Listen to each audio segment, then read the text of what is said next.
Já iniciamos a gravação. Aí então vamos iniciar então, né? A nossa reunião com a página inicial, título Verbo e Atitude. Por favor.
E apesar disso, molham a pena em sangue e lama.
Bem, a página no- nos auxilia a compreender uma série de profundas situações. Engraçado, parece que a página foi escrita ontem, né? Se esses grupos, esses autores que foram citados, soubéssemos como estamos hoje, com o uso da internet, com o uso dos jornais, com o uso dos grupos, né? Dos grupos de chamadas redes sociais, né? As redes sociais, seja WhatsApp, Instagram, Facebook, todas as redes que tem aí, eu nem sei o nome de todas elas, mas enfim, existe um grande número onde as pessoas querem colocar os seus pensamentos, as suas ideias, querem manifestar como elas se sentem, como elas pensam sobre determinados assuntos, querem se posicionar politicamente. Só que a questão toda é que o verbo e atitude, quando ele está comentando sobre o verbo e atitude, o ato de se posicionar já é uma forma de atitude. Então, quando Jesus esclareceu para Mateus, certamente a gente não sabe em que contexto, Mateus não descreve, seja porém o vosso falar sim, sim, não, não, Mateus está recordando, né, o que ele conviveu ali com Cristo. E ele comenta, seja o vosso falar sim, sim, não, não, porque o que passa disso é de procedência maligna. Em que sentido? O uso indevido da palavra, escrita ou falada. Então a gente tem que tomar muito cuidado. Peraí, eu estou matriculado na Escola do Cristo. Como é que eu devo falar sobre determinado assunto? Eu estou enobrecendo o conceito? Eu estou falando de uma forma mais nobre? Eu estou aplicando propostas e desígnios do Cristo? Ou eu estou manifestando o meu coração flamejante, né? Em determinados assuntos, que às vezes ainda nos magoam. Determinados assuntos nos magoam e a gente quer pegar esses assuntos e simplesmente espancar as pessoas com o nosso verbo. Só que automaticamente é uma atitude. Todo verbo, principalmente a palavra escrita, acaba sendo uma atitude. Então ele bem comenta, fala para que eu te veja. Algum filósofo já falou isso. Quando você fala, a pessoa passa a reconhecer como você pensa, como que está o seu mundo interior, né? Por exemplo, nós sabemos, quando a gente está em convivência com alguém que de repente a pessoa está muito zangada e chega alguém querendo falar com a pessoa, pô, não fala com ele agora não, que ele está muito zangada. A gente percebe que a pessoa está zangada sem nem ter um psicoscópio, sem nem ter um aparelho sofisticado do mundo espiritual que identifica o mundo interior da gente. A gente já percebe pela forma que a pessoa fala, que ela está se expressando. Principalmente quando escreve, então, o fator do problema do escrever é que isso ecoa às vezes por longos períodos, por vezes por séculos. Então, ele comenta aqui para todos nós, nos esclarecendo a respeito desse ponto. Julgarás o amigo pela linguagem que use. Né? Isso é até importante para todos nós em termos de mediunidade. Se acharmos que uma mensagem é de um espírito superior, com uma grande orientação para a gente, a primeira coisa que você vai analisar é o conteúdo. E o que mais transparece é que eles não escrevem uma linguagem vulgar, chula, muito menos vão escrever um palavrão, muito menos vão escrever palavras corriqueiras do dia a dia. Eles vão criar uma linha de pensamento, com certeza para dar uma manifestação justa a determinados sentimentos, para encorajar, sempre algo positivo. Então todos nós necessitamos fazer esse justo discernimento em todos os tipos de mensagem. Seja numa mensagem de um amigo, fraterno, seja de um jornal, de uma revista, enfim. Então ele cita alguns nomes e figuras históricas. Né? Quem nunca ouviu falar de Marco Aurélio, de Roma, né? O grande imperador, até hoje, estuda-se Marco Aurélio como um grande filósofo. E diversas coisas realmente ele falou com profundidade. Você vê que tem até alguns valores morais no que ele falou. Mas olha só como é que é inacreditável. Ele escrevia essas máximas sem nenhum problema, enquanto estavam diversos cristãos sendo martirizados. E ele acreditando que isso estava manejando as virtudes. Então a gente tem que olhar com muita cautela. Não é para condenar o Marco Aurélio. Não é isso. Entendam, não estamos condenando o Marat, a página não está querendo dizer o seguinte, ah lá, tá vendo? Marco Aurélio não vale nada, tudo que ele falou não presta. Não é verdade. Todos nós somos espíritos imortais, como já sabemos, mas recebemos por vezes influências positivas, influências nobres, para nos transformar. E se servir de exemplo, você propaga essas informações para terceiros. Era o que ele fazia.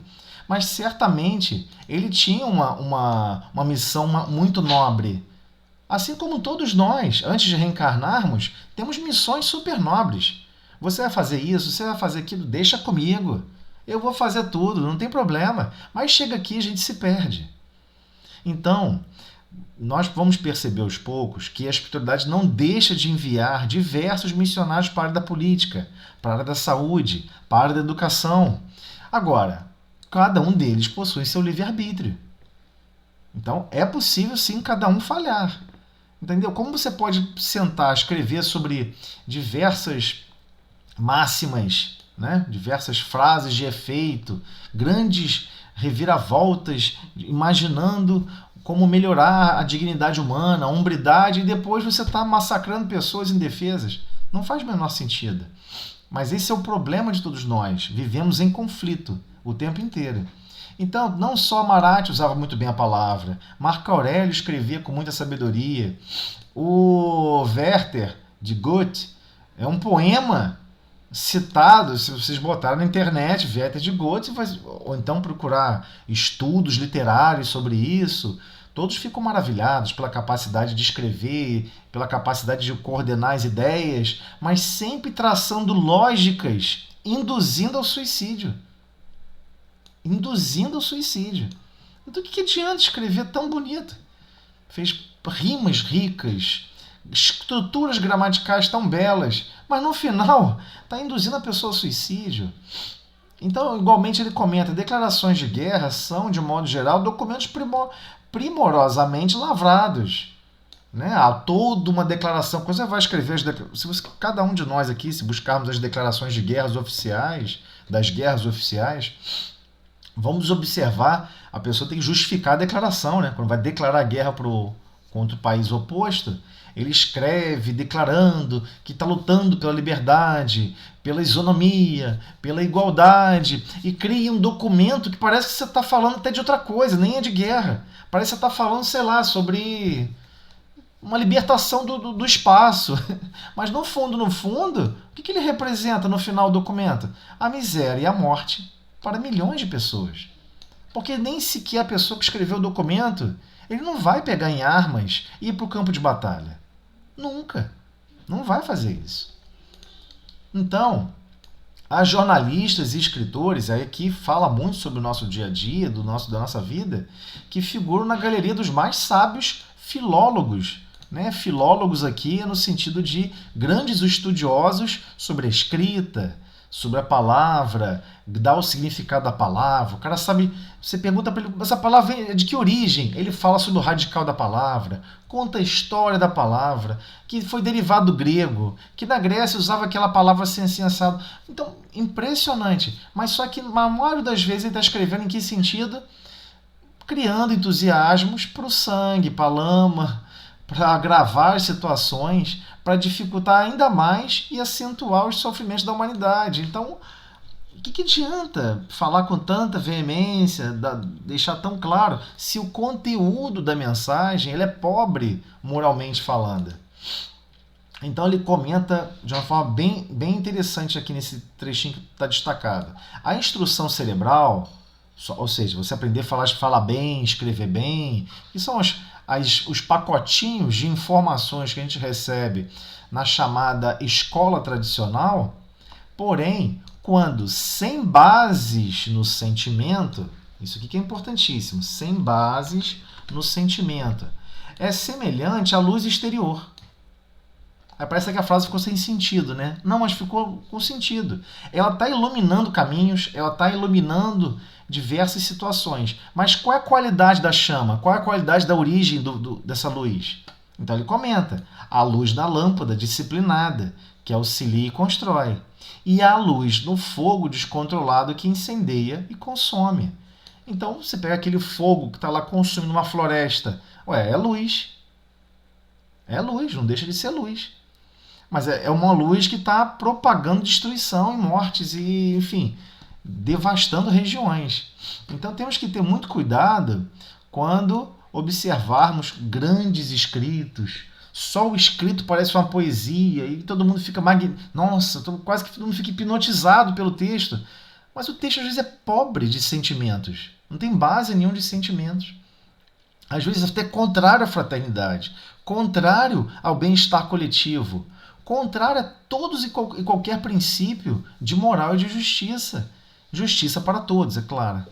Então ele comenta: identifica o mensageiro encarnado ou desencarnado pela mensagem que te dê. Mas, se é justo lhe afixar a cultura, é imprescindível anote-se a orientação que há dentro dela. Então, nós temos que compreender que todos nós estamos sendo bombardeados diariamente com diversas mensagens. O tempo inteiro. Vamos observar jornalistas até que perdem a compostura. Você vê que a pessoa fica até mal fisicamente, você vê que a pessoa está angustiada falando, está falando zangada a informação, a pessoa mergulha naquele manancial de problemas, e enquanto que ele poderia ser um propagador até de uma mensagem bonita. Gente, precisamos pedir ajuda por essas pessoas. Quem tomou essa atitude possivelmente equivocada, se é que tomou, que ele possa ser ajudado, amparado, e não mensagem de ódio, de contrariedade, porque somos herdeiros do que a gente está propagando. Esse é o grande problema. E, de novo, esse verbo produz atitudes. Por vezes estamos colocando mais lenha na fogueira de quem já está inflamado, de quem já está zangado, de quem já está frustrado. Quantas pessoas cometem suicídio, às vezes por certas palavras e por certos textos que a pessoa está lendo, e que ela começa a não ver sentido na vida. Porque lê um texto, lê uma frase de alguém que é altamente elogiado, que é altamente reconhecido como filólogo, enfim, ou filósofo, ou o que for o nome que quiser dar, mas no fundo não tem nenhum sentimento. Parece que basicamente a pessoa que escreveu originalmente possui um grande conhecimento, mas vivia um sofrimento muito grande no mundo íntimo. E escreveu com tanta dureza, mas como aquela dureza, aquele sofrimento é comum a todos nós captamos com uma certa facilidade e assimilamos. Então temos que ter muito cuidado do que estamos nutrindo a nossa alma. Todos nós devemos nos perguntar: do que eu nutri hoje minha alma? Eu escutei uma música edificante? Eu li uma página edificante? Eu repensei minhas atitudes? Eu fiz a minha reavaliação no meu dia a dia? O que eu li que realmente alimentou minha alma? Alimentar a alma no sentido de promover valores, de promover despertar, de auxiliar consolidação dos desígnios do Cristo, de brandura, de afabilidade, de doçura. Ontem eu era muito egoísta, hoje eu continuo sendo egoísta, mas eu consegui reduzir meu egoísmo, eu consegui fazer alguma coisa em relação ao próximo, eu consegui me sacrificar por alguém, pelo menos os que eu chamo que me amam, que eu amo também essas pessoas, eu consegui fazer algum tipo de sacrifício por elas, um sacrifício que não dá para comprar, um sacrifício que vem da sua própria alma. Será que a gente conseguiu fazer isso? Que não tem a ver com dinheiro, não tem a ver com posse, não tem a ver com nada. Então, são essas as questões que a gente deve meditar com muita cautela quando nós buscarmos sermos o verbo. Porque se a gente observar que vamos promover tempestades de pensamentos, tempestades de ideias, que mais vai causar uma ação maligna do que uma ação benigna, então é melhor a gente só falar sim, sim e não, não. O que você acha disso? Você gosta disso? Não. Ah, por quê? Não sei dizer, é só não. Mas você gosta daquilo ali? Sim. Por quê? Não sei dizer, só sim, sim.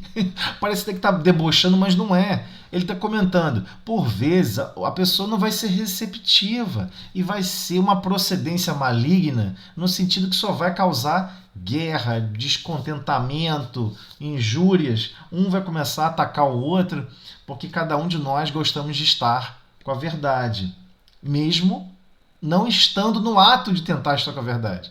Se estamos nos equivocando com a palavra, a verdade já ficou para trás faz tempo, né? Bem, então vamos para a página, vamos fazer a nossa prece inicial. Eu vou pedir então a Fátima Lourenço, faz a prece para a gente, Fátima. A prece inicial.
Ah, desculpe, eu estava com o microfone aqui bloqueado. Eu tenho um botãozinho no microfone. Eu vou só reiniciar aqui abrir o outro arquivo para poder a gente continuar. Vou compartilhar com vocês aqui a tela agora.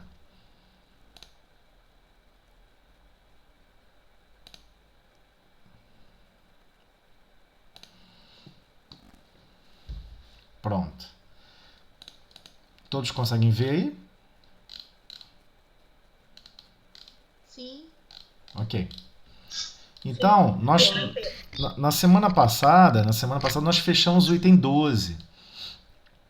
E agora ele vai enfatizar um pouco mais sobre esse capítulo e depois nós vamos ter um desfecho ali, um resuminho, e vai ficar muito mais claro para todos nós. Mas vamos devagar ali tentando compreender o pensamento de Kardec e, acima de tudo, dos espíritos superiores que coordenam esse trabalho do Livro dos Médiuns, para compreender por que é importantíssimo para o espírita, e especificamente a todos nós, os médiuns, seja ostensivo ou não, todos somos médiuns, entender a base fundamental do espiritismo. Então, no item 13, ele continua assim: assim, o espiritismo não aceita todos os fatos considerados maravilhosos ou sobrenaturais. Isso aqui é importantíssimo. Importantíssimo, inclusive, para adestrar e até mesmo controlar o nosso ímpeto de sair acreditando em tudo. Então alguém pega e fala: olha só, eu escutei isso assim, assim em casa, eu vi isso assim, assim, assim. A pessoa narra de um jeito já te induzindo para que você confirme um fato sem nem sequer ter certeza do que está se tratando. E às vezes o som é outro motivo. O som é uma expansão de um tubo, é um reboco que caiu, e a pessoa acredita que é uma manifestação física de qualquer situação. Então, temos que ter claramente que o espírita, especificamente o espiritismo, muitas pessoas costumam falar isso. Nós entramos no espiritismo, mas depois tem um tempo muito grande para o espiritismo entrar em nós. É nesse modificar os valores das precipitações que ele está recomendando a gente olhar essa frase com muita cautela. O espiritismo não aceita, o espiritismo, não nós, né, que buscamos aprender, não aceita todos os fatos. Então, não é porque alguém fala: eu acho que isso aqui foi um fenômeno físico. Ninguém sai afirmando que é um fenômeno físico sem antes compreender, tentar estudar o caso e checar o fenômeno em si. Então, já foi trabalhada lá em cima a parte do que significa maravilhoso e sobrenatural. Deixa eu só... Pronto. Então, longe disso, demonstra, no caso o Espiritismo, longe disso, demonstra o Espiritismo a impossibilidade de grande número deles. Então, o grande número dos fenômenos, quem é um grande estudioso do Espiritismo sabe que esses fenômenos estão sendo mal interpretados, não é isso que está acontecendo. E o ridículo de certas crenças, que constitui a superstição, a crendice propriamente dita. Isso existe e muito ainda mesmo dentro do meio espírita. Por exemplo, como vai falar sobre passe. Quando vou falar de passe, então, é uma coisa engraçada, né? Quando eu era criança, minha mãe me levava muito para tomar passe, e eu sentava, né? Já com o vício de sentar, cruzava a perna e botava a mão na coxa, né? Aí a pessoa, o médico pegava minha mão, botava minha mão para cima e falava, descruza a perna. E eu ficava pensando assim, mas por que tá mandando descruzar a perna e botar a mão para cima? Eu ficava assim, de onde o cara inventou isso, cara? Eu ficava curioso. Eu não vou mentir, até hoje eu fico me imaginando da onde o cara pegou essa informação. Mas isso parece que se propaga de pessoa a pessoa. Alguém quer comentar alguma coisa a respeito? Porque é super normal. Isso acontece aos montes, as crendices. Por exemplo, muitas pessoas me perguntam assim, você é espírita? Eu falei, sim, eu sou espírita. Você é espírita de mesa branca? Olha, a mesa lá é verde. É verde, é? A pessoa acredita que em certos lugares também ficou tradicionalmente histórico. Aí teria que pegar pessoas que conhecem o espiritismo já há muitas décadas. Ficou tradicional a pessoa botar a mesa, porque ia ter o fenômeno de comunicação pela escrita. Então o médico precisa apoiar, né, o papel em algum lugar. Então, para poder escrever com lápis. Então, tecnicamente, nem de mesa você precisa para que o fenômeno mediúnico ocorra.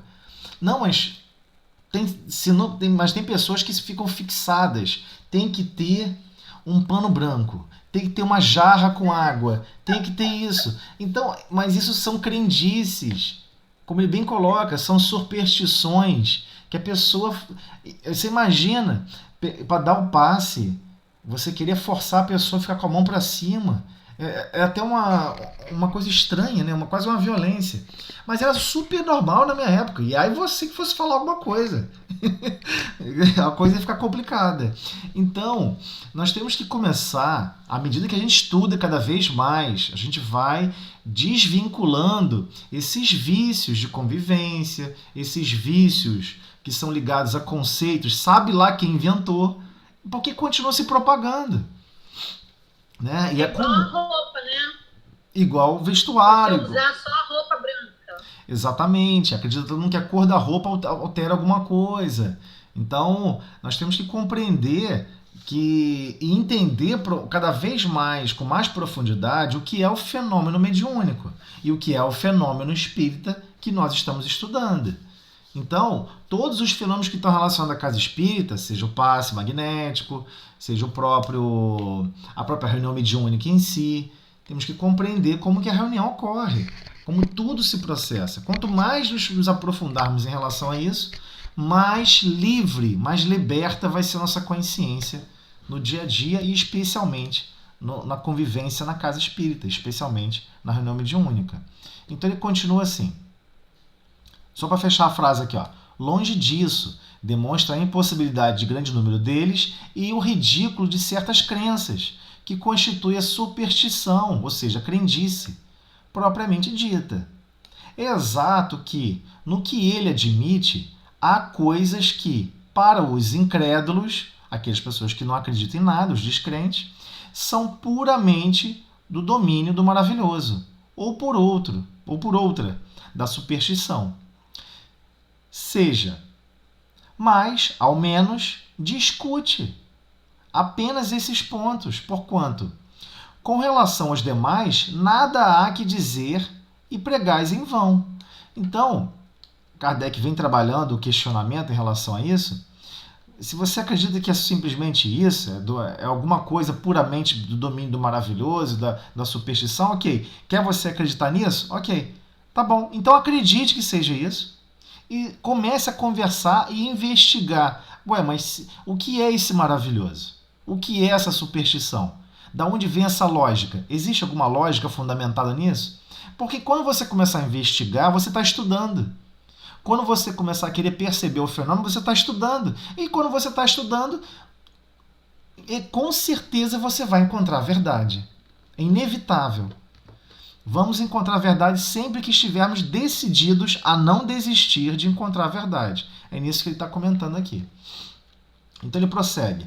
Atacando o que ele próprio refuta, ou seja, questiona, contesta, provais ignorar o assunto, e os vossos argumentos erram o alvo.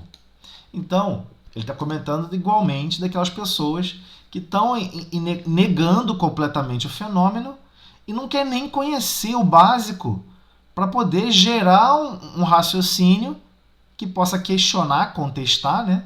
Como ele comenta aqui, né? Próprio refuta, questiona, contesta, mas como ele começa ignorando o assunto, não estudando, não vai ter argumento que acerte o alvo, né?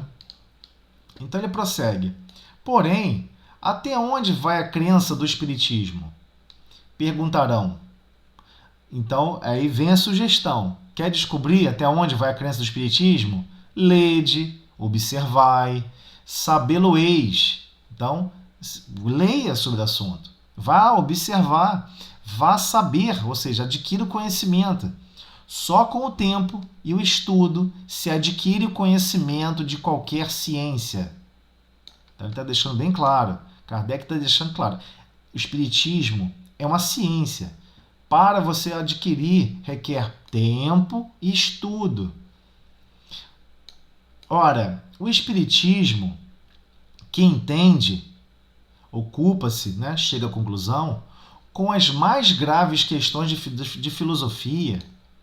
Olha, ele está comentando agora que ele vai dilatar o que ele compreende como espiritismo, na opinião de Kardec. Ora, o espiritismo, que entende com as mais graves questões de filosofia, ou seja, que se ocupa, né, que chega às conclusões com as mais graves questões de filosofia, com todos os ramos da ordem social, que abrange tanto o homem físico quanto o homem moral, é em si mesmo uma ciência, uma filosofia, que já não podem ser aprendidas em algumas horas, como nenhuma outra ciência. Não tem como a gente pegar, por exemplo, não, eu quero pegar só a parte moral, só essa parte aqui, ó, o homem moral, e vou ver todo o estudo filosófico das questões mais graves filosóficas. Quais são as questões mais graves filosóficas que ele está comentando aqui? De onde eu venho? Para onde eu vou? Qual é a lógica de eu estar vivendo no mundo? Qual é a lógica de eu estar passando por uma dor? Por que está acontecendo isso? O porquê da aflição? Todos esses questionamentos, fora dos regimes e das ordens do espiritismo, todos os ramos da filosofia possuem esses questionamentos. O estudo da filosofia, a palavra filosofia, significa amor ao conhecimento. Então, filosofia, filo, vem, somado-se com sofia, vem de amor ao conhecimento. O que isso quer dizer, esse amor ao conhecimento de uma maneira mais dilatada? A pessoa tem curiosidade, ela quer saber o que está passando com ela mesma. Por que eu me sinto assim?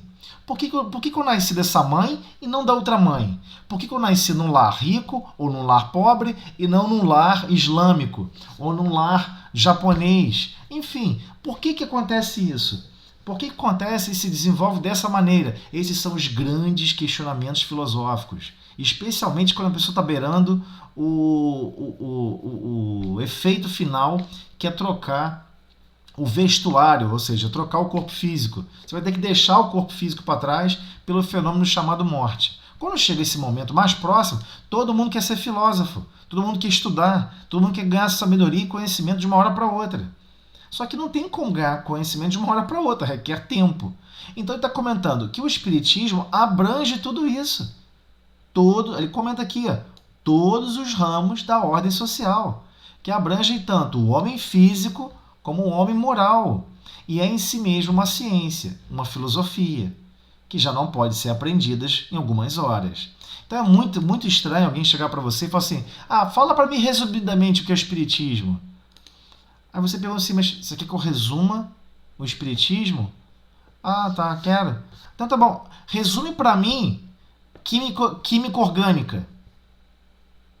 Ou então física quântica. Resume pra mim física quântica.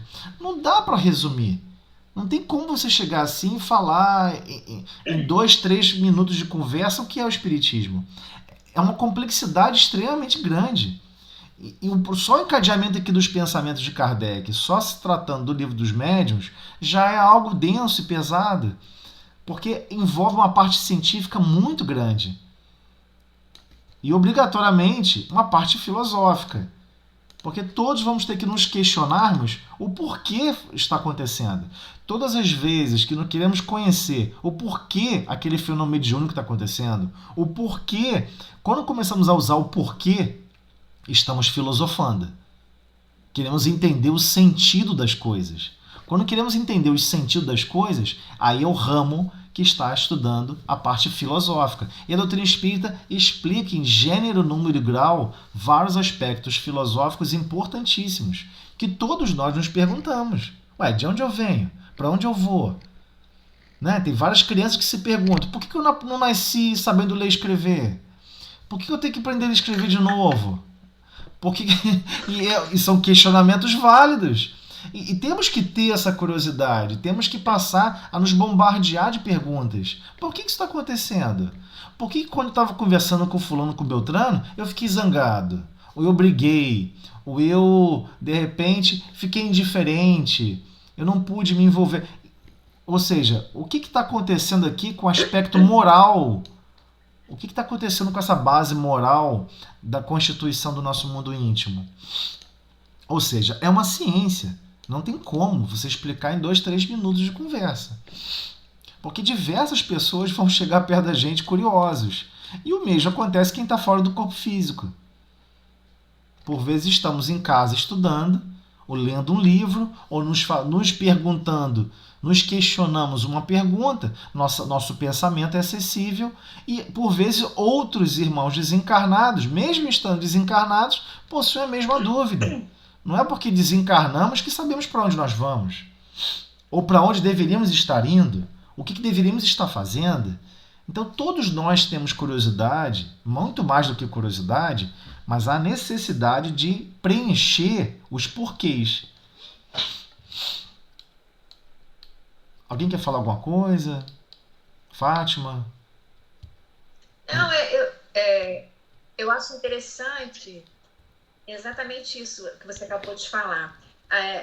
Cada vez que a gente pensa que sabe um pouquinho sobre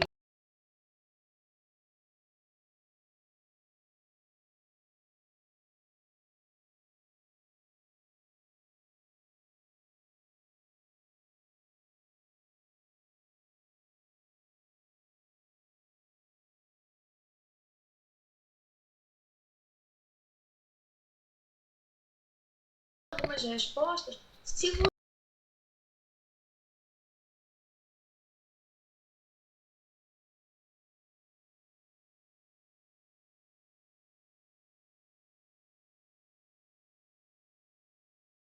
vai acrescentando conhecimento, mais a gente vai vendo que tem coisa para aprender, que não é bem aquilo, que a gente já vai entendendo de uma forma diferente. Sim. Eu vejo hoje, assim,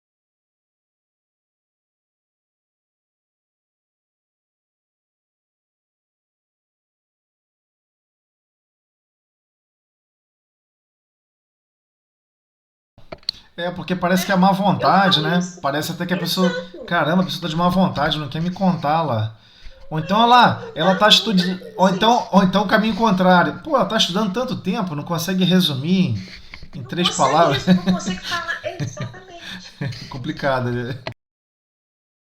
Então, é, Mas então a gente tem que buscar isso. a gente precisa. Quanto mais a gente amadurecer esse nosso conhecimento sobre o Espiritismo, melhor vamos lidar conosco mesmos. Porque o Espiritismo trata disso, trata do ser imortal, que está nessa escala evolutiva de busca de sabedoria e de amor para constituir o mundo íntimo. E o quanto que isso é complexo. Então, nós temos que entender que precisamos nos aprofundar. E algumas pessoas comentam assim: poxa, mas eu tenho a sensação que uma encarnação só eu não vou conseguir ler tudo, né? Porque está aqui, ó, lede, observais, sabê-lo-eis. Parece que eu não vou conseguir aprender tudo numa encarnação só. Temos que entender que durante o sono também participamos de grupo de estudo.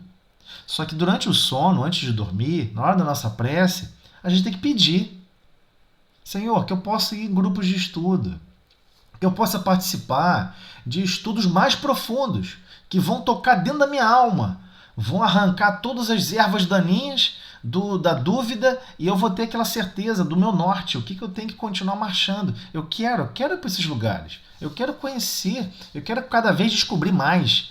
Aquela curiosidade sensata e justa de querer progredir.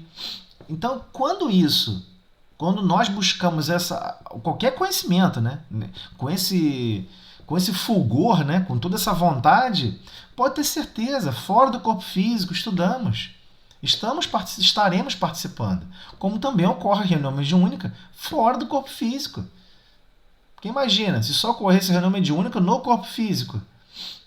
Somos 8 bilhões de almas no planeta, encarnados. Quantos centros espíritas estão funcionando no planeta? São poucos. Quantos centros espíritas de forma organizada, ou seja, uma mediunidade direcionada para os desígnios do Cristo, de benevolência, de indulgência, de perdão, de tentar estratificar o melhor de todos e incentivar, não desista, prossiga. Deus é soberanamente justo e bom, sempre nos dá novas oportunidades. Então, é algo tão precioso, a reunião mediúnica, tão impressionantemente eficiente para todos nós, encarnados e desencarnados, que queremos que isso ocorra no mundo inteiro, no planeta todo, para dinamizar. Mas ele ocorre no mundo todo. Ele ocorre em todos os países. Durante o sono, por exemplo. Aquele que é médio ostensivo, sei lá, está no Nepal, mas ele não conhece espiritismo. Mas não precisa conhecer espiritismo para estar desempenhando a mediunidade. Para falar o contrário, a mediunidade é observada, é analisada, estudada como um aspecto medioanímico, né, de capacidade da própria alma. Então, quando estamos estudando aqui mediunidade, estamos estudando um fenômeno natural. O espiritismo não criou mediunidade. A mediunidade existe desde que o ser humano começa a registrar alguma coisa por escrito, temos as marcações, identificações do fenômeno mediúnico. Então ele continua para a gente aqui, vamos avançar aqui com o pensamento dele aqui. Tanta puerilidade, ou seja, tanta imaturidade haveria em se querer ver todo o espiritismo numa mesa girante, como toda a física em alguns brinquedos de criança. Por exemplo, como é que você vai estudar fenômenos de atrito, fenômenos de inércia? Né? Muitas pessoas falam assim, vamos criar kits para estudar a física clássica, a física da mecânica convencional. Você quer estudar a física da mecânica convencional? Aí você cria brinquedinhos para as crianças. Mas chega um momento, é claro que esses brinquedos chegam ao limite. Você não tem como explicar certos princípios físicos. Por exemplo, fenômenos inerciais, fenômenos de precessão. Como é que você vai explicar precessão para uma criança? Ela não vai conseguir. Você tem que explicar vetor primeiro. Você vai ter que explicar quantidade de movimento. Você vai ter que explicar até bases matemáticas para a pessoa entender. Então não dá para explicar por um brinquedo. Né? Então o mesmo acontece com relação ao espiritismo. Querer explicar o espiritismo ou resumir o espiritismo às mesas girantes ou ao fenômeno somente do que a gente é capaz de detectar numa mesa mediúnica. Por exemplo, alguém pode falar assim: poxa, eu sou médio ostensivo de psicofonia. Então, eu sou uma pessoa que sou um grande conhecedor do fenômeno de psicofonia na mediunidade. Não, não é. Se você não estiver estudando, investigando, pesquisando, tendo curiosidade, querendo entender o porquê das coisas, não tem como se informar. É impossível. Então Kardec deixa claro, o espiritismo não se resume aos fenômenos físicos. Ainda mais que esses fenômenos físicos nem ocorrem mais. Não ocorrem mais. Mesa girante não acontece mais, acabou esse período. Esse período bem prematuro acabou. Como acabou também os desmaterializações. A quem não se limite a ficar na superfície das informações, no caso, são necessários não algumas horas somente, mas meses e anos, para lhe sondar todos os arcanos, ou seja, mistérios, segredos. Por aí se pode apreciar o grau de saber e o valor da opinião dos que se atribuem o direito de julgar, porque viram uma ou duas experiências, as mais das vezes por distração ou divertimento. Então, muitas pessoas já tiveram algum tipo de contato. No passado da minha infância era super comum. As crianças brincavam com um brinquedinho de copo, né? Aí cada um segurava o copo, tinham vários tipos de brinquedos diferentes que você podia inventar, e ocorriam manifestações mediúnicas, inclusive manifestações inteligentes. Na minha sala, quando eu estava isso foi na 7ª série. Me recordo como se fosse hoje. Na 7ª série, essa brincadeira tomou a turma inteira. Virou praticamente uma obsessão. Todo mundo só queria saber de ficar brincando disso o tempo todo, na aula toda. Em determinadas escolas, como é que o professor fazia? Ele entrava em sala, ninguém estava prestando atenção, ele escrevia o nome da matéria, o assunto, e escrevia assim embaixo: matéria dada. Tchau, ia embora. E tá aquele monte de fenômeno. Inclusive, eu conheci uma menina, que é da minha turma, que ela psicografava, ela copiava do quadro a matéria e com a outra mão ela psicografava a mensagem dentro da sala de aula. E eu ficava horrorizado. 7ª série, eu devia ter quantos anos? Não vou fazer conta aqui agora não, mas enfim, eu era bem novo. 14, 15 anos, enfim. Aí você fica assim chocado. A outra pessoa também, 14, 15 anos, psicografando dentro da sala. E ela falava: não, para mim é normal, parece que eu não estou fazendo nada. Mas você via a mão ali escrevendo sem parar, com caligrafia que não era dela. Ou seja, uma mediunidade extremamente intensa, extremamente proeminente. Aí a pessoa teve um contato um pouquinho com esses fenômenos por brincadeira, por divertimento, por distração, e só por isso vai querer analisar, julgar e pontuar alguma coisa sobre doutrina que não tem nada a ver só com o fenômeno, mas é a forma como observa o fenômeno, analisa, investiga e estuda. Então, há um certo cuidado aqui, cautela nesse sentido, e ele está destacando esse cuidado. Ele prossegue: dirão eles, com certeza, que não lhes sobram lazeres para consagrarem, destinarem, empregarem a tais estudos todo o tempo que reclamam.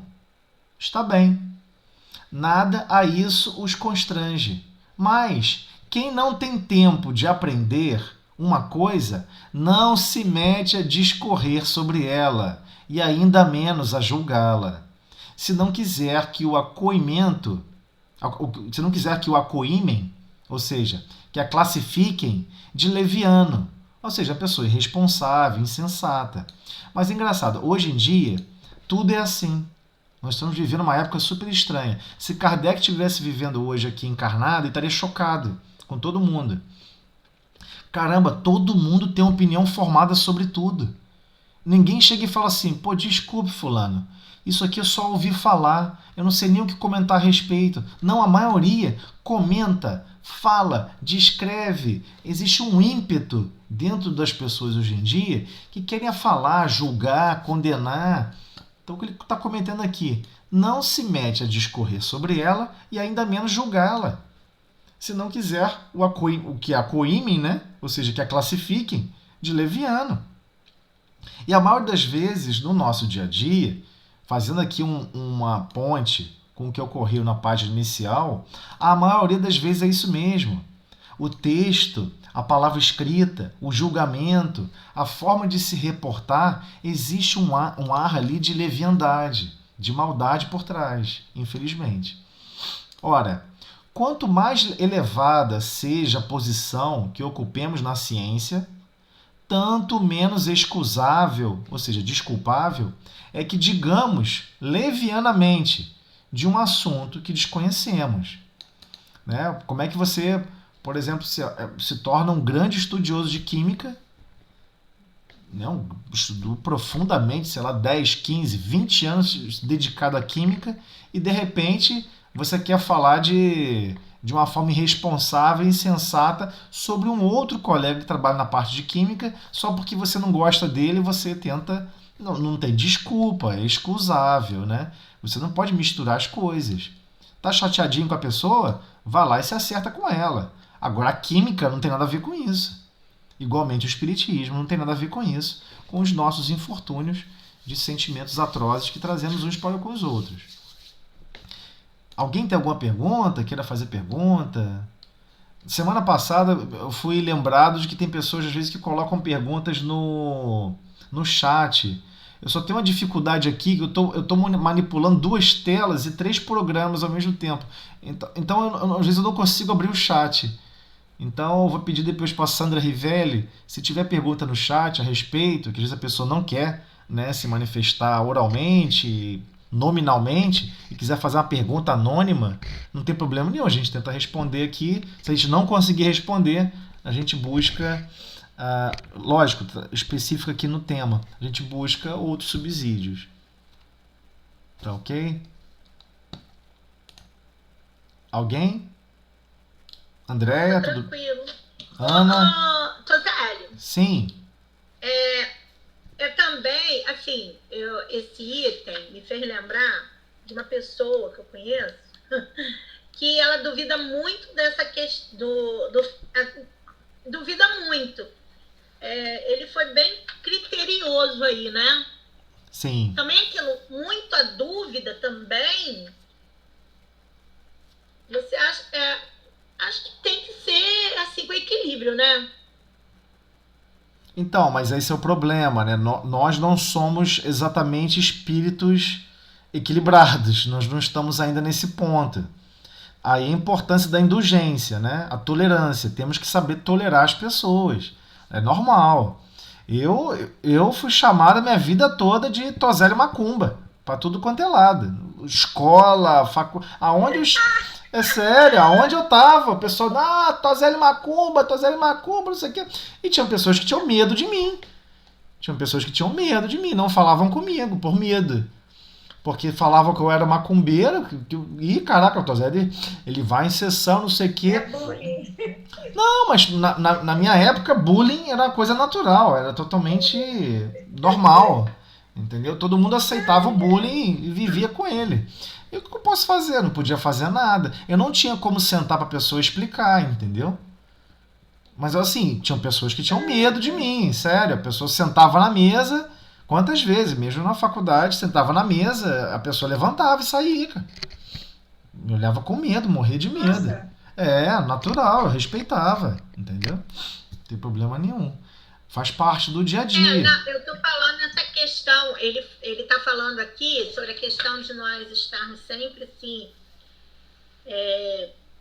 sempre sendo muito cuidadosos na manifestação. Isso também criou também assim, pessoas também muito...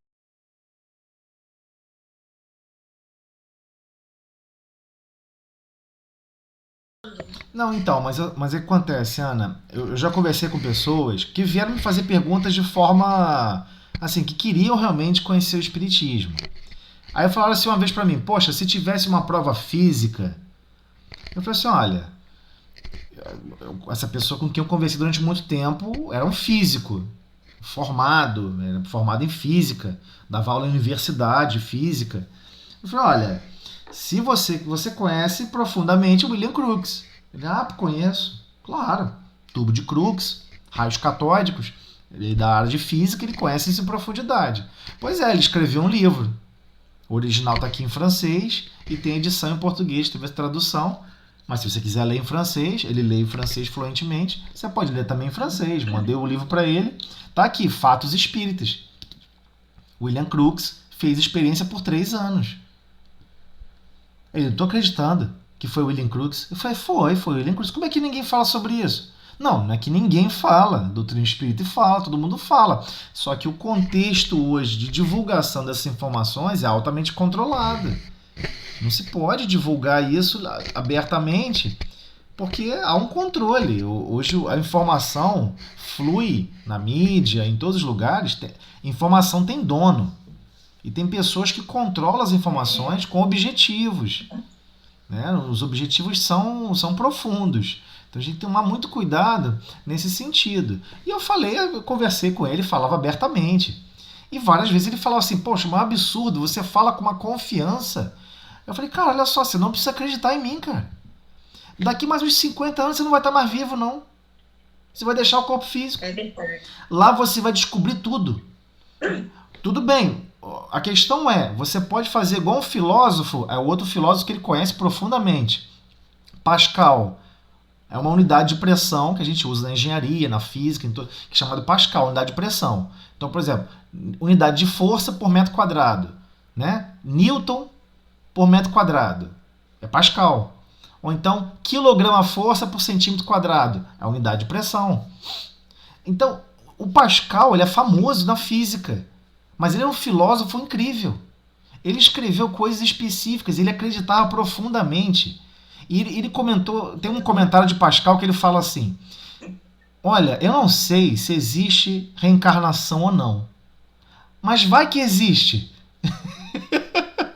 Mas é nem por aí mesmo, né? Eu acho que você pode até se dar esse benefício da dúvida. Mas aí, olha só, para você se dar o benefício da dúvida, você vai mudar completamente sua forma de viver. A pessoa sabe disso. Ué. Por exemplo, como eu comentei, eu gosto de comentar sobre isso. A Igreja Católica Apostólica Romana, ela era reencarnacionista até Pio X. Até o Papa Pio X, ela era reencarnacionista. Inclusive, nesse período, uma das rainhas, acho que é da rainha de Espanha, eu não me recordo o nome dela, ela não queria saber de um dia ter que voltar reencarnada como escrava. Como escrava, é. Aí ela falou assim, não, eu quero que acabe agora com isso. Mas como se fosse acabar essa informação, não divulgar essa informação, fosse mudar o seu destino. Ela já sentia dentro da alma dela. Sabe que não, Tosé. Pois é, mas aí acontece. Quem está realmente meditando sobre isso, esse é o problema de filosofar, né? Filosofar é isso. Você começa a se questionar. Quando ele bota esse questionamento, Pascal bota esse questionamento, vai que tem mesmo reencarnação e tudo que eu estou fazendo de errado, eu vou ter que corrigir. Tudo que eu deixei de amar, eu vou ter que reamar novamente. Tudo que eu deixei de, por exemplo, de perdoar, eu vou ter que arrumar um outro jeito mais difícil para promover um perdão. Então, ele coloca de uma maneira, olha só, mas é Pascal, é um filósofo famoso, é um cientista famoso, e foi oprimido. Teve uma opressão profunda. Claro que a gente sabe que existe grandes inimigos do Cristo, grandes inimigos do progresso, diversos espíritos revoltados que lutam e combatem com todas as forças qualquer tipo de progresso. E o que nós temos hoje em dia é isso. São diversos outros filósofos que falam sobre a depressão, sobre a loucura, sobre o incentivo ao suicídio, para dizer que a vida é vazia, que não tem valor. E há uma aceitação, e há um projeto perverso nessa história aí, leviano, em que só essas pessoas vão ser estudadas. Só essas pessoas vão ser estudadas, por exemplo, pelos professores, pelos formadores de opiniões. E eles não estudam outras coisas. E o que eles passam a propagar? Passam a propagar a informação que foi constituída e direcionada. Então, é um projeto leviano para manter a humanidade onde está. Porque se hoje, Sem essa... imagina 8 bilhões de pessoas no planeta, conscientes, não é a primeira vez que eu vim para o corpo físico. E não será a última. Mesmo que a pessoa seja altamente egoísta e altamente presunçoso, com todos os defeitos morais, ele vai pensar nele mesmo. Peraí, eu vou acabar com todos os bolsões de miséria do mundo. Porque quando eu voltar, eu não tenho bolsão de miséria para nascer. Entendeu? Mas é. A lógica da mente humana é genial. A lógica da mente humana é genial. Eu vou acabar com todos os bolsões. Pô, a Índia tem muita miséria. Pô, vamos lá e vamos reestruturar aquele negócio lá, cara. Vamos acabar com tudo aquela coisa ruim. Mas é isso, no fundo, acaba sendo isso. O progresso acaba sendo dinamizado numa velocidade absurda. Mesmo a pessoa não vivendo em profundidade aquelas verdades. Ele vai tentar fazer o possível para minimizar aqueles aspectos de dor e de sofrimento. Que com certeza, se pararmos para pensar, não deveria mais existir no planeta Terra. Eu sei que é difícil ouvir isso. Uai, então você está querendo dizer então que o mundo, que Deus está vendo isso tudo e está deixando e não deveria sofrer? Não, não foi isso que eu quis dizer. Eu quis dizer, se já existisse uma iniciativa mínima de desejo de fraternidade, porque eu sei que eu vou reencarnar, eu não sei onde, mas eu sei que aqui desse planeta eu não saio. Eu posso viajar para Marte, fazer colônia em Marte, daqui a pouco eu vou nascer, sei lá, no Líbano. Não vou poder mais viajar para Marte. Estamos prisioneiros, gravitacionalmente, estamos prisioneiros nesse planeta. Por quê? Não completamos as etapas educacionais de transformação do mundo íntimo que esse planeta tem para oferecer. Então... disso a gente sabe, né? Então, mas... eu digo assim, com relação às pessoas que nos questionam nessa coisa do espiritismo, eu trabalhei numa empresa e nós almoçávamos um grupo juntos, assim, sempre. E as pessoas sabiam que eu era espírita. E elas me sabatinavam, assim, algumas com muito sarcasmo. E outras, assim, curiosas realmente. Então, mas... Eu sempre coloquei assim... Mas temos que fazer o possível, quando percebermos os sarcasmos, né? Tem que ser tolerante. Não respeito, até isso. Com sarcasmo. Não entra em briga, né? Eu falava o seguinte, Fátima...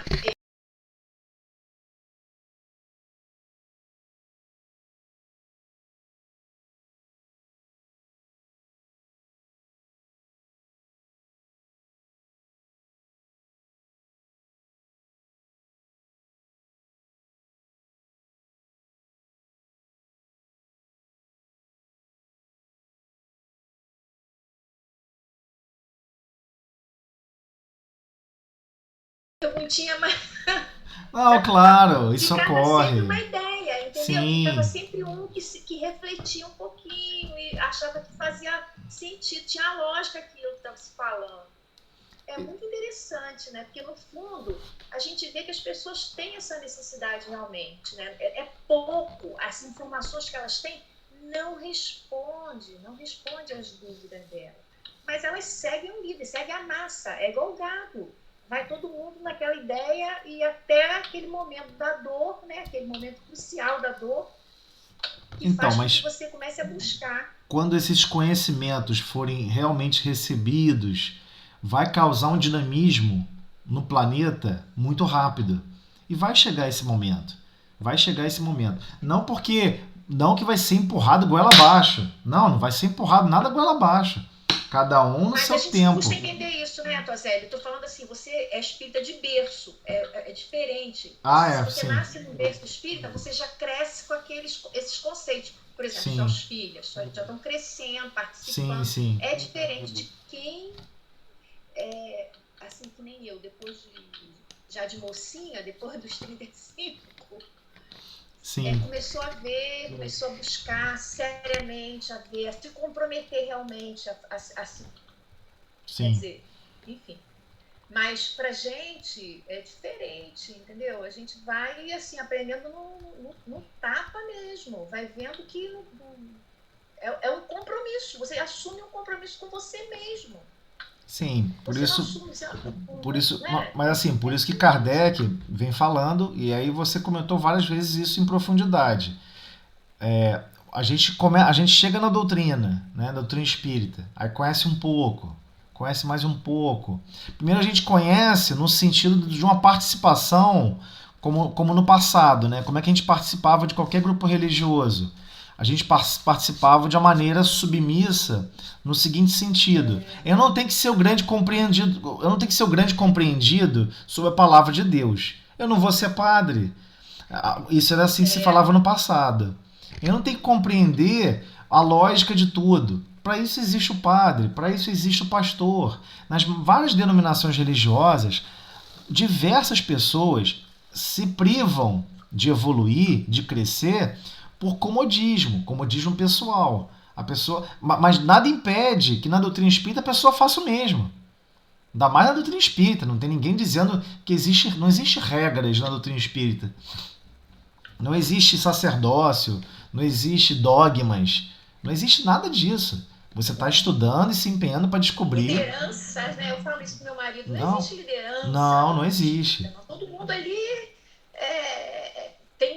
tem acesso a todos os conhecimentos, é só buscar, é só Sim.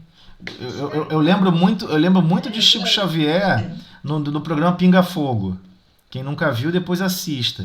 As primeiras perguntas que foram fazer para ele, fizeram a pergunta assim: você defendendo a doutrina espírita, como que você falaria sobre a doutrina espírita? Ele, olha, quem sou eu para falar da doutrina espírita? isso, Agora, se ele falou isso, imagina a gente, né? é isso aí. Tá ok. Sim, A minha neta fez 7 anos agora. Ela está estudando no colégio da Terezinha, um colégio católico. sim. Aí outro dia ela chegou com uma novidade. Tia, vó, a tia perguntou qual era a nossa religião. Eu disse que sou espírita. Isso Aí aí. eu pensei, ué, mas você é espírita? Sou, vó. Aí eu pensei, engraçado, não é que ela disse isso, se eu não frequento o centro. E como é que ela falou lá hoje pra tia do colégio? Eu sou espírita. Eu falei assim, por que você é espírita? Porque eu sou espírita, avó. Então eu acho que você já vem de berço mesmo, né? Não, Ou então ela tá com lembranças ainda. sim, mas Lembranças ainda, né? você tocou num ponto importante. Existem espíritos reencarnando que têm um grau de consciência muito maior do que a nossa consciência de uma encarnação inteira. Ele já reencarna com uma certeza absoluta em vários aspectos. Entendeu? Então é difícil Pois é, modificar eu isso. sou espírita. Pode acontecer, é normal, acontece. Aí outro dia ela Pois é, outro dia ela acordou cedo, madrugada, espiritando o pai e a mãe.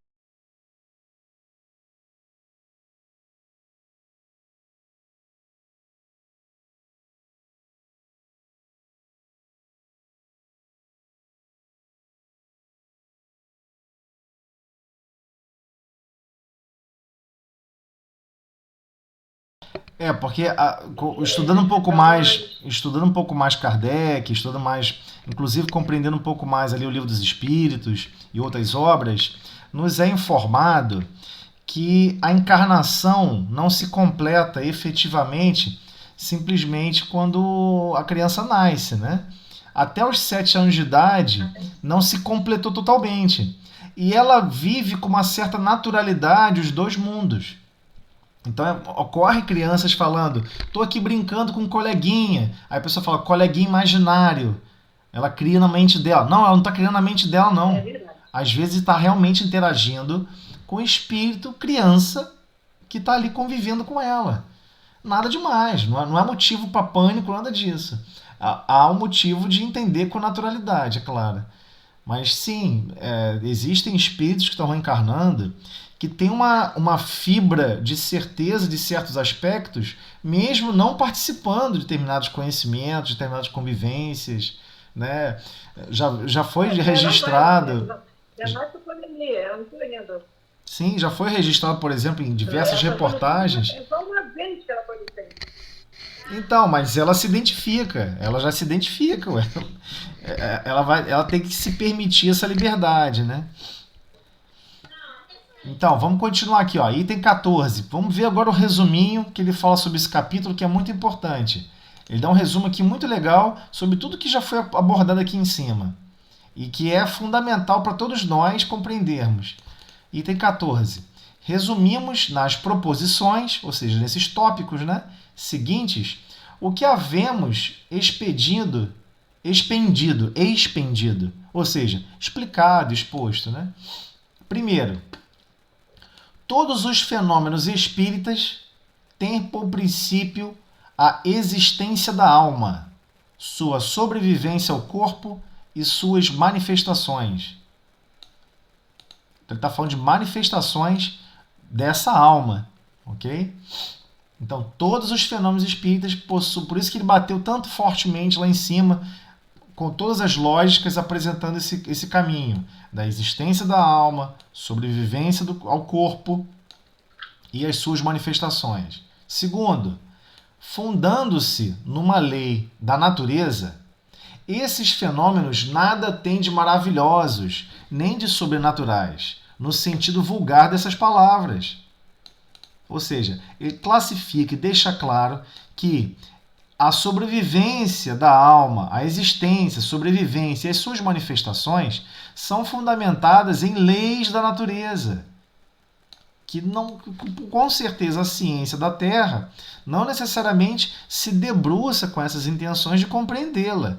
Mas no momento que se debruça e quer compreender, vê aí o que aconteceu com o trabalho magnânimo de Kardec, o que ele pôde desempenhar. E temos que lembrar disso. Diversas vezes, inclusive chegou um ponto, Kardec estava numa situação muito difícil, ele estava sem trabalho, ele estava doente, urinando sangue, sem ter o que comer, não tinha trabalho, a esposa que estava trabalhando, uma situação de extrema dificuldade, ele faz um pedido para saber se alguém tinha consciência do que estava passando, poxa, que estava uma situação muito difícil. E ainda pergunta para ele, Kardec ainda pergunta para os espíritos, né, naqueles 15 minutinhos ali que ele tinha de apoio, olha, mas e aí, alguém vai fazer alguma coisa por mim, vai me ajudar? Eu posso, por exemplo, até abandonar essa tarefa? Olha só o que acontece. E os espíritos falaram para ele, você pode abandonar, não tem problema nenhum. A tarefa vai ser concluída com ou sem você. Outra pessoa vai te substituir. Mas eu já te aviso, é fundamental que você dê seguimento. Há uma necessidade para isso. E ele não, ok. Aí ele vai e continua o trabalho. Kardec também era tinhoso. Se a gente colocar em papel, fizer a conta básica de quantas páginas ele escreveu, à luz de vela, hein, gente? Não é luz fluorescente, tudo arrumadinho dentro de casa, não. Uma situação muito difícil. A gente fica imaginando que Kardec era um grande estudioso, um grande filósofo, então ele tinha tudo de mão de bandeja. Não tinha de mão de bandeja, não. E geralmente, quando é para trabalhar para o Cristo, não importa qual o trabalho, é para trabalhar para o Cristo, tem que dar uma raladinha. Tem que ralar e perder um pouco de pele, um pouco de osso. Alguma coisa tem que perder. Porque sem essa esfolação toda, sem um pouquinho de ser esfolado, não está trabalhando para o Cristo. E foi isso que aconteceu. Ele não ficou na vida do bem bom, não. Já que ele está fazendo um grande trabalho para o Cristo, um grande trabalho para o desenvolvimento do planeta, vai ser super ajudado, guiado e controlado. Né? Esse é um pensamento infantil. O que nós temos que passar, vamos ter que passar, independente dos trabalhos do Cristo. Então, só para a gente fundamentar em relação a isso. Terceiro, muitos fatos são tidos por sobrenaturais, porque não se lhes conhece a causa. Atribuindo-lhes uma causa, o Espiritismo os repõe no domínio dos fenômenos naturais. Então, tudo que a gente chama, puxa vida, olha lá, aquilo está acontecendo, como é que aquilo ocorre? Como é que uma mesa girante voa? Como é que aquilo... Kardec vai falar isso no Livro dos Médiuns em detalhes, todas as perguntas que foram feitas nesse sentido, para compreender em profundidade o que estava acontecendo no fenômeno. Quando recebeu a explicação do fenômeno, pela toda a lógica que ele pôde encadear do pensamento, ele já deixou claro que o Espiritismo conseguiu repor aquele fenômeno para o domínio de fenômenos naturais. Ou seja, nós que não conhecíamos aquelas energias que estavam sendo manipuladas. Quarto, Entre os fatos qualificados de sobrenaturais, muitos há cuja impossibilidade o Espiritismo demonstra, ou seja, que são impossíveis mesmo de acontecer, incluindo-os em número das crenças supersticiosas. Aqui que é a parte importante. Diversas pessoas às vezes nos entram em contato não para conhecer o Espiritismo, mas quer saber, olha aqui, eu vou te apresentar um fenômeno. O que você acha que é isso? Aí dá vontade de perguntar assim, cara, você não se importa com o Espiritismo, não quer estudar, não quer saber, mas quer saber a opinião que eu possa tecer baseada no Espiritismo, como se eu pudesse, inclusive, defender ou apresentar as verdades do Espiritismo a partir da minha consciência. Mas tirando isso à parte, a pessoa está mais curiosa em entender uma interpretação que o Espiritismo possa dar sobre certo fenômeno, por vezes para obter uma confirmação da maneira como foi exposto o fenômeno. Mas às vezes não é um fenômeno que o Espiritismo vai dar apoio. Inclusive vai falar o contrário, olha, isso é uma superstição, uma bobagem, né? Então existe um aspecto aqui muito importante, a gente conseguir discernir, eu não digo o joio do trigo, mas discernir o que realmente é um fenômeno e o que é mesmo uma superstição, ou seja, uma crendice. A pessoa acredita nisso e pronto. Então, a pessoa já vai me perguntar assim, pô, Tozelli, por que tem pessoas que colocam pata de coelho atrás da porta para dar sorte? Eu sei lá, cara, como eu vou saber disso? Eu nunca usei pata de coelho, nunca vi alguém falar sobre isso. Eu sei que alguém já falou, ao botar ferradura. A pessoa fala, não, o que isso tem a ver com o Espiritismo? Como é que o Espiritismo explica isso? Eu falei, explica? Explica o quê, cara? Isso é um hábito que as pessoas têm, sei lá por que tem, sei lá o que... Ninguém sabe se isso é efetivo ou não. Como que você quer... Entendeu? É uma crendice, uma superstição. Como que um objeto inanimado vai te trazer sorte? Inclusive, se você está realmente estudando Espiritismo, você não quer ter sorte, não. Você quer pedir é que você cumpra retamente tudo que está prescrito para você cumprir.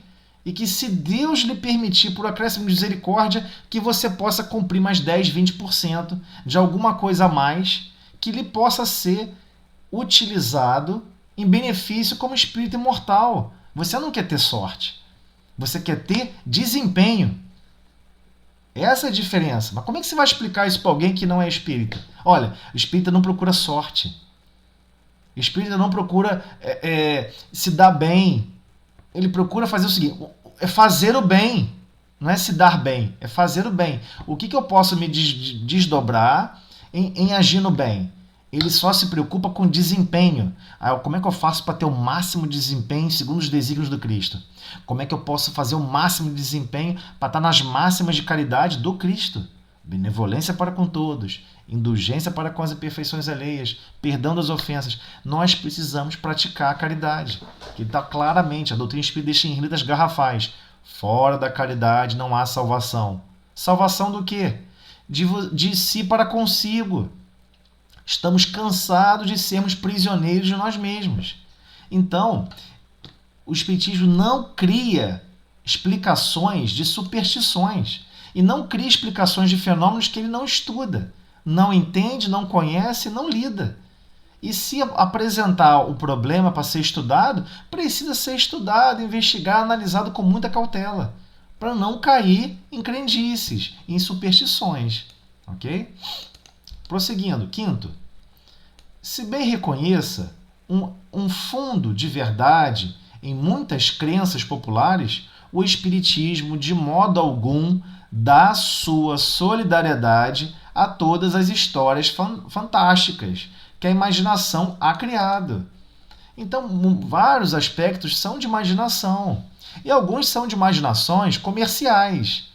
Você imagina, essa época de botar a ferradura atrás da porta, você começa a imaginar, pô, alguém ligado ao ferreiro inventou isso. Porque o ferreiro pensou, poxa, demora muito para trocar a ferradura de cavalo.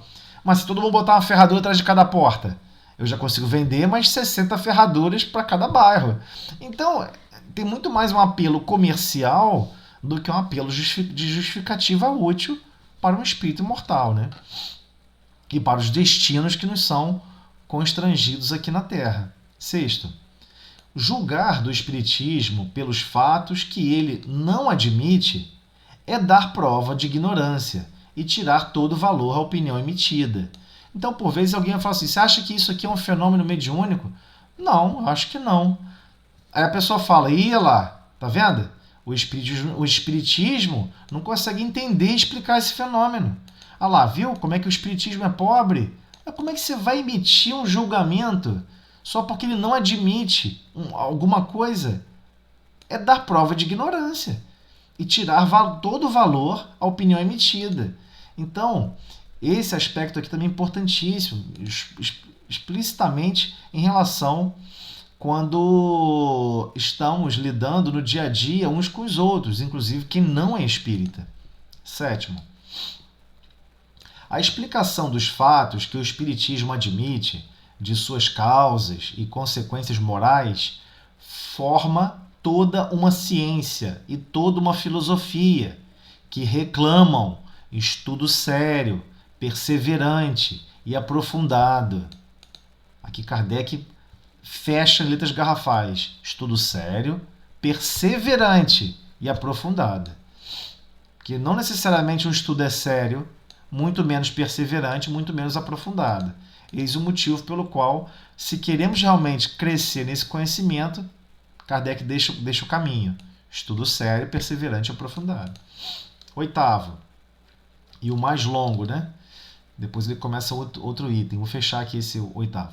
O Espiritismo não pode considerar crítico, sério, senão aquele que tudo tenha visto, estudado e aprofundado, com a paciência e a perseverança de um observador consciencioso, que do assunto saiba tanto quanto qualquer adepto instruído, que haja, por conseguinte, aurido, né? Absorvido, seus conhecimentos algures, ou seja, em algum lugar, que não nos romances da ciência. O que está falando aqui? Eu sei sobre um pouco o espiritismo de um grande crítico do espiritismo, de um que fez um romance, uma história, uma historinha, né? Que ele botou um pouquinho ali de espiritismo. E isso acontece muito hoje em dia. Em script de filmes, a pessoa lê um pouquinho de espiritismo, essa ideia aqui é legal, vou captar e vou colocar num filme. Mas ele coloca da visão dele, no trecho dele, da maneira distorcida dele. Não tem como se dizer que isso faz parte do espiritismo, né? Aquele a quem não se possa opor fato algum que lhe seja desconhecido.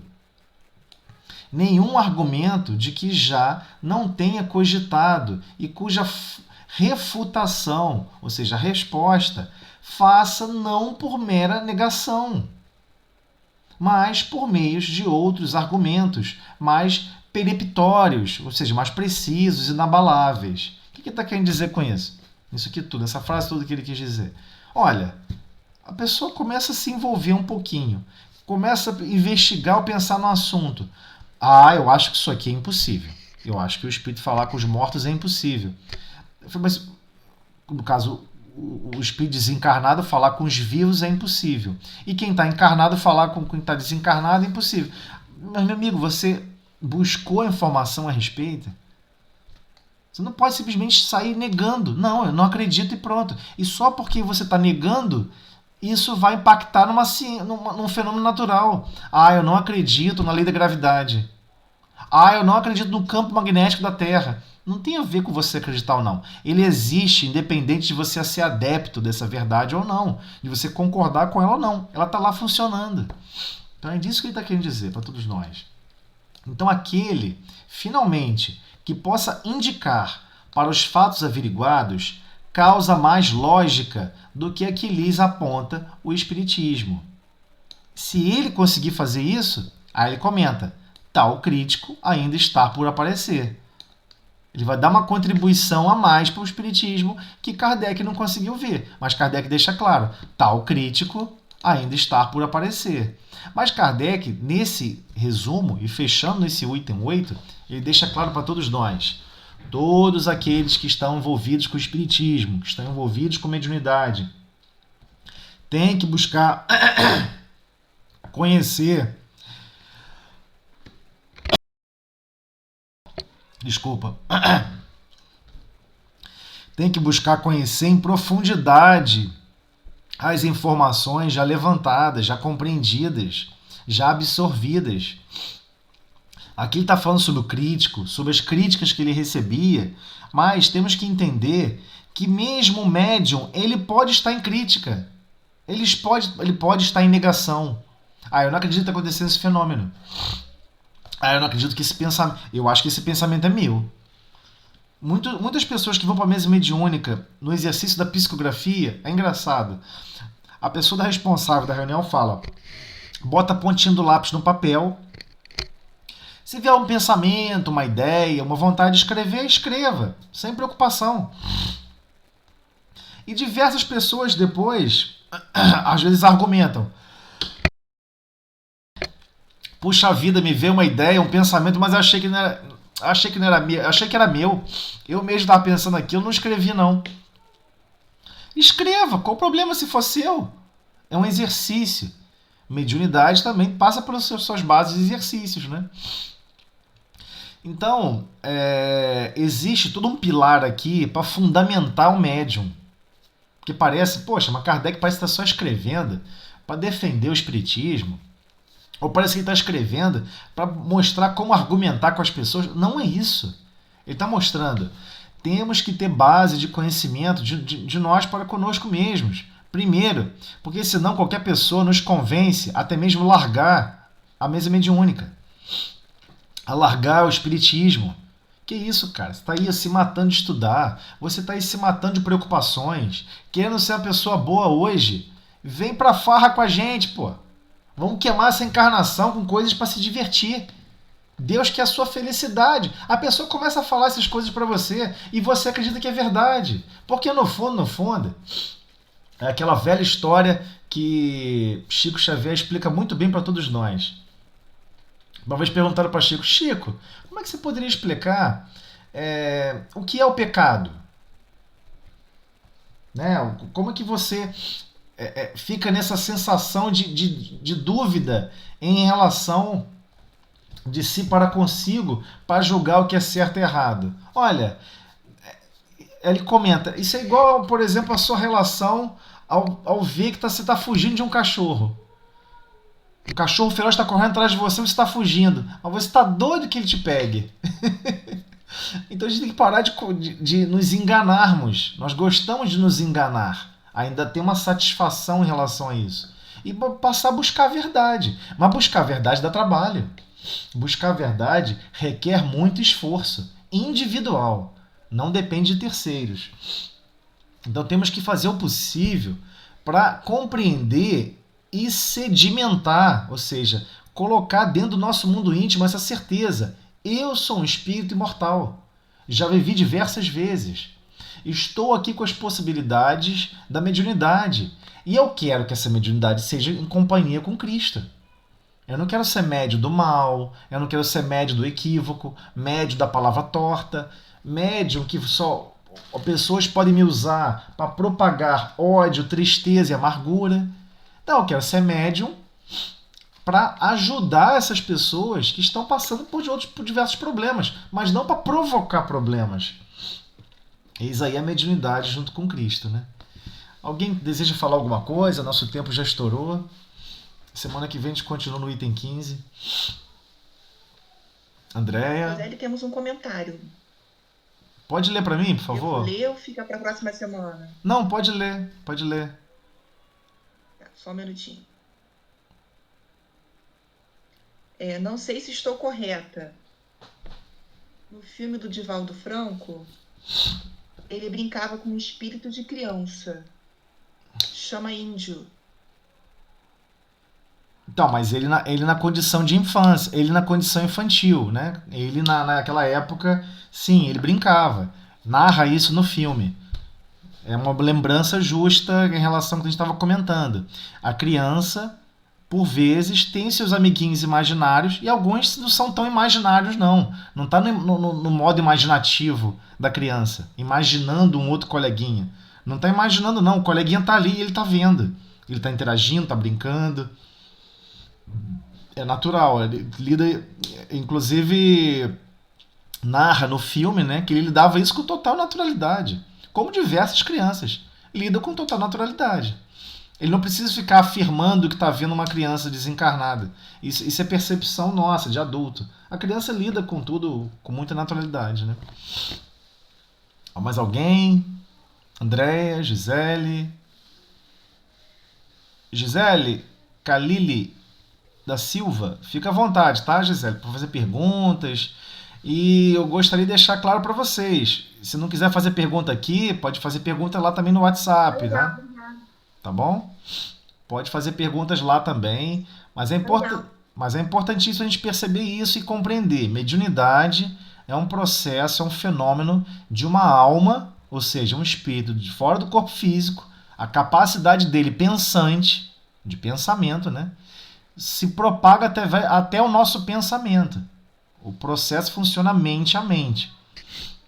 Então, o livro dos médiuns vai nos fortalecer em relação a reconhecer que, por exemplo, o filme Ghost, né? O Whoopi Goldberg praticamente entrando lá, um entrando dentro do outro. Isso não ocorre. Então, por isso que é muito importante a gente estudar. E sair reduzindo uma série de crendices que são criadas com relação à mediunidade, com a interação com os espíritos, que aí dinamiza o nosso conhecimento e amadurecimento, para estarmos conscientes que estamos todos interligados, filhos do mesmo Pai, prosseguindo, caminhando numa marcha fraterna. Andréia Campelo, quer falar alguma coisa? Eu lembro quando eu era criança, que vinha sempre a menininha brincar comigo. E a gente ficava brincando na varanda, e tinha uma hora que ela falava assim, eu vim embora. Aí ela, você quer vir comigo? Ela falava que queria. Todas as vezes que eu esticava a mão, isso aconteceu várias vezes, quem me chamava, quando eu olhava para o lado onde tinha me chamado, quando eu olhava, a menina não estava mais. Eu nunca toquei nela, nunca conseguimos dar a mão. Ela sempre esticava a mão para mim, mas nunca aconteceu. Então, mas temos que compreender que a espiritualidade superior permite, porque às vezes são pessoas que têm uma ligação profunda com o nosso passado, são por vezes amores profundos. E Deus é pura misericórdia, não vai afastar corações que se amam, né? Eis um motivo aí claro e evidente da mediunidade. Ela ocorre com total naturalidade, a ponto de você não ficar nem questionando. A criança não fica questionando. Será que eu estou vendo isso mesmo? Será que estou vendo isso ou não? A criança não se questiona isso. Ele está num momento de mais pureza. Ela quer se divertir, quer brincar, viver ali aquela realidade, né? Mas, pessoal, o nosso tempo passa aqui numa velocidade além do normal. Nós já estouramos o tempo. Então, eu vou pedir a gentileza para vocês. Se quiser formular pergunta, pode colocar lá no grupo. Qualquer pergunta, a mais boba. Quanto mais boba a pergunta, melhor. Porque aí é o momento de a gente estudar, buscar os alicerces do espiritismo, das mensagens, das explicações, para tentar fundamentar todos nós, né? Todas as nossas consciências a partir dessas verdades, dessa ciência tão complexa que é o espiritismo. Essa religião, filosofia e ciência. Esse misto dessas grandes áreas. Então, como ninguém quer fazer mais pergunta, eu vou então avançar para a prece de encerramento, ok? Então, eu mesmo vou fazer para agilizar. Vamos lá. Senhor Jesus, Mestre de infinito amor e misericórdia, agradecemos, Senhor, a oportunidade da noite de hoje de estarmos estudando um pouquinho mais sobre o Livro dos Médiuns, essas verdades, Senhor, que foi permitida ser trazida para a humanidade, para libertar nossas mentes, nossos corações, edificarmos outras construções, outros prédios no nosso mundo íntimo, o qual ainda só habita em grande quantidade o egoísmo, o orgulho, a vaidade, e estamos vivendo um grande deserto de sentimentos genuínos e desejando desmontar isso tudo e seguir os seus desígnios de amor e paz. Por isso te pedimos, Senhor, forças, igualmente, ajuda e amparo para os nossos lares, o nosso mundo íntimo, a nossa casa mental e igualmente com quem estamos ligados em convivência, em pensamentos, em lembranças, que todos possam ser ajudados, amparados e socorridos em suas necessidades. Muito obrigado, Senhor Jesus, por tudo. E assim damos por encerrada a reunião da noite de estudo do Livro dos Médiuns. Que assim seja, graças a Deus. Então, pessoal, Boa noite a todos. boa noite a todos. Boa noite.